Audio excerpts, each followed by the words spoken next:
Oi pessoal, eu sou o Alessandro e hoje eu vou comentar esse quadrinho aqui, A Saga do Batman Volume 1. Pois bem, né? Esse é um anúncio que a Panini fez para esse ano, causou certo rebuliço. Só que nesse momento há um outro lançamento, né, que está eclipsando esse aqui, que é a Saga do Superman. Eu tenho visto muita gente falar sobre a Saga do Superman e não tenho visto tantas pessoas assim falando, ao menos por enquanto, sobre a Saga do Batman. Isso é completamente compreensível, porque na Saga do Superman nós temos, sendo publicada, o Superman John Byrne, vai ser republicado na íntegra, né? Traz toda a fase do autor. E assim, é um projeto que, cara, a coisa que eu queria ver há muito tempo, né? E muita gente queria ver há muito tempo. A gente só tem isso no formatinho, né? No máximo nós temos a primeira minissérie, Man of Steel, que saiu pela Mitos, depois saiu pela Eagle Moss, mas a fase completa só no formatinho da Abril, né? E agora nós vamos ter aí formato americano, né, pela Panini. Então é compreensível a maior empolgação com a saga do Superman. Só que a saga do Batman, assim, ela é um projeto que em certo sentido é até mais ambicioso. Por quê? Né? Porque pretende trazer todas as histórias do Batman lançadas na mensal Batman e Detective Comics no pós-Crise nas Infinitas Terras. Em certo sentido, ela é muito parecida com a saga do Superman. A saga do Superman também é trazer as histórias que saíram em Superman e Action Comics. Só que ali com o nome Byrne, né? Aqui não, né? Aqui são vários autores que passam pelo personagem nesse momento, né? A ideia é relançar as mensais do personagem nessa coleção enquanto as vendas se sustentarem, né? Enfim, é um projeto que eu acho ambicioso e eu confesso para vocês que eu tenho certa sanha completista. Não tanto um completismo de edições, né? Mas um completismo de leitura. Não tem tanto a questão do ter, né? Tanto que tem coleções que eu pego da metade, né? Porque eu já tenho outras histórias de um jeito que eu acho que é legal de ler, de pegar. Então, não é tanto de ter, mas é mais de ler. Então, para mim, que tem essa sanha completista, isso aqui é um grande lançamento, né? Um tipo de projeto que me empolga. Mas vamos lá, né? Vamos dar uma olhada para esse primeiro volume. Como eu disse, nós temos Batman e Detective Comics. E aqui as histórias que nós temos são todas do ano de 1986. Perdão, não são todas de 86, não. A primeira, Batman 402, a data está mencionada de dezembro de 86. A outra, já imagino que seja janeiro de 87, né? Janeiro de 87. Então, histórias que ficam entre 86 e 87, perdão, né? E que os números compilados são Batman 402 e 403, Batman Anual 11 e Detective Comics 569 a 571. Bom, algo que é possível perceber nas histórias aqui publicadas, assim, é que o Batman, ele está no momento de transição. Na verdade, bom, sendo justo, né? Isso não sei se isso é possível perceber nas histórias aqui publicadas, né? Mas as histórias publicadas, elas exemplificam isso, é diferente, né? Eu sabia que o Batman está no momento de transição, não foram essas histórias que me disseram. Bom, mas o Batman vive um momento de transição. Já há histórias com pegadas mais sérias, e isso não começou nesse momento, já vem de antes. Mas ainda há algo de certo humor, né? Algo de certo brincar com o ridículo da situação. E nós vemos tanto histórias que têm essa pegada mais para o humor, quanto histórias com um tom mais sério. Mas é mais do que isso. Na verdade, nós temos às vezes as duas coisas confluindo assim, na mesma história. Assim, né? Por exemplo, há uma trama aqui sobre um policial que enlouquece e passa a achar que é o Batman. É um tema assim forte, né, sério, tem consequências familiares grandes, há certa violência. Só que na mesma história tem a situação que o Batmóvel do Batman é roubado. Não é o Batmóvel do Batman, claro, né? O Batmóvel é roubado. E, cara, ele quando encontra o carro, ele faz um carinho no carro e diz: como eu senti saudade de você. Gente, assim, eu dei algumas gargalhadas nessa história. Não só com essa passagem, há uma outra passagem também que a mulher gato quer dar um beijo no Batman, e o Batman não na frente do garoto. Um negócio que soa assim, né? Soa realmente caricato, né? Soa, bom, pra dar um tom de comédia, né?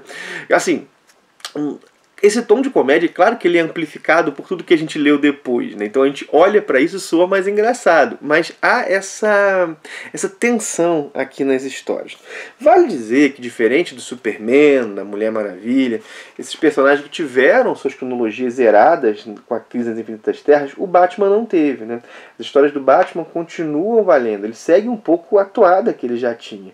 E o movimento que já estava sendo vivido nas próprias mensais. Assim, né? Claro que ganhando agora esse pós-crise, ele vai ser muito importante para o Batman, vai ser muito, muito importante. Inclusive essa transição que eu estou falando, ela vai se consolidar cada vez mais. Mas vamos lá, né? A edição, ela abre com um arco de histórias que foi publicado em Batman 402 e Batman 403. Tem roteiro do Max Allan Collins, que não é um autor tão lembrado hoje, mas que era roteirista do Batman, e desenhos do Jim Starlin, esse sim é mais lembrado. Vou dizer para vocês que eu não curti tanto os desenhos do Starlin, principalmente os rostos aqui, né? Bom, mas eu tenho que reconhecer que a história me fisgou. Essa é a história do tal policial lá que enlouqueceu, né? Pensava ser o Batman. Inclusive aqui, olha só, essa capa já mostra isso, né? Nós temos esse policial, ele era fã do Batman e ele queria, inclusive estando na polícia, agir como Batman. Só que, bom, isso faz com que ele seja violento em certas situações, isso faz com que ele haja ali fora dos limites da ação policial, e isso inclusive favorece os bandidos que são soltos por causa da ação dele que não seguiu os protocolos. Ele passa por uma certa tragédia e aí enlouquece achando que é o Batman, assim. Gente, e só que tem uma diferença, ele mata. Assim, a história, ela tem seus simplismos, e não são poucos, mas ela traz, assim, um tema interessante e tem um desenvolvimento legal, né? Dá, assim, pra ver, inclusive, que o Batman se identifica. Tem uma coisa assim, né? Quem o Bruce Wayne é, se não outro homem que acha que é o Batman, né? Isso é colocado aqui de uma maneira bem interessante. O Bruce Wayne se identifica com esse homem, inclusive se identifica com o ódio dele ao crime, com um certo olhar, aparece isso aqui, né? Que julga que o problema são penas brandas demais, certo olhar sobre o crime, sobre a lei, tão presentes aqui, tanto no policial quanto no Batman, né? A identificação é recíproca, né? O policial se identifica com o Batman e depois o Batman se identifica com esse policial, assim, né? É essa história que tem, por exemplo, a situação do Batmóvel, né? Deixa eu ver se eu acho aqui, né? O Batman, olha aqui, o Batman fazendo carinho no carro, né? Tem isso, né? A segunda história é um arco em duas partes, agora é um arco que veio de Detective Comics, deixa eu mostrar para vocês. E é o arco escrito pelo Mike W. Barr e desenhado pelo Alan Davis. É um arco que envolve a Mulher Gato, envolve o Coringa, né? Na verdade, aqui é um arco no qual o Coringa ele quer fazer com que a Mulher Gato volte a ser vilã, porque ela vive um romance com o Batman e ele não quer que isso se desenvolva, né? Nessa história nós temos um Coringa que é o príncipe palhaço do crime. Os crimes dele são uma peça, são peças que ele quer pegar. Inclusive ele está entediado porque não consegue fazer uma coisa tão criativa há muito tempo, né? A maldade, assim, a maldade nele. Só que ele ainda é um palhaço e não tanto a figura mais demoníaca que nós conhecemos em histórias mais recentes. A Mulher Gata aqui, ela tá meio estereotipada nesse amor dela pelo Batman. Nisso aqui também a gente vê esse momento de transição.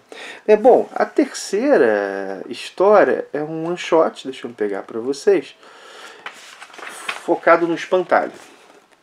Ela também tem roteiro do Mike W. Barr e desenhos do Alan Davis com Paul Neary.